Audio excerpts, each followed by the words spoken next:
ఛత్రపతి శివాజీ మహారాజ్ 1630 ఫిబ్రవరి 19న ప్రస్తుత మహారాష్ట్రలోని పూణే జిల్లాలోని శివనేరి కోటలో జన్మించారు. తల్లి జిజాబాయి, తండ్రి షాహాజీ భోంస్లే. తండ్రి షాహాజీ ఓ సామాన్య రైతు కుటుంబంలో పుట్టగా తల్లి జిజాబాయి యాదవరాజుల వారసురాలు. వీరికి 2 కుమారులు, ఒకరు శంభాజీ, మరొకరు శివాజీ. శివాజీ తన తల్లి నుంచి దైవభక్తి, దేశభక్తి నేర్చుకుంటే తండ్రి నుంచి ఓటముల నుంచి పాఠాలు నేర్చుకుని మహాసామ్రాజ్య విస్తరణ చేశారు.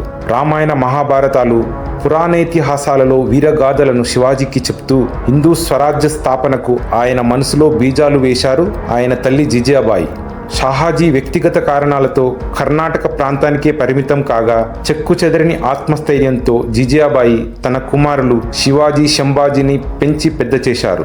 అంతేకాదు మరాఠా యోధులలో గొప్ప పేరున్న దాదాజీ కొండదేవ్ను శివాజీకి ట్రైనర్గా నియమించి అన్ని యుద్ధ విద్యలు నేర్పించారు జిజాబాయి. తన తల్లి ఇచ్చిన స్ఫూర్తితోనే మరాఠా సామ్రాజ్యాన్ని యావత్ దేశం తలుచుకునేలా చిరస్మరణీయం చేశారు శివాజీ.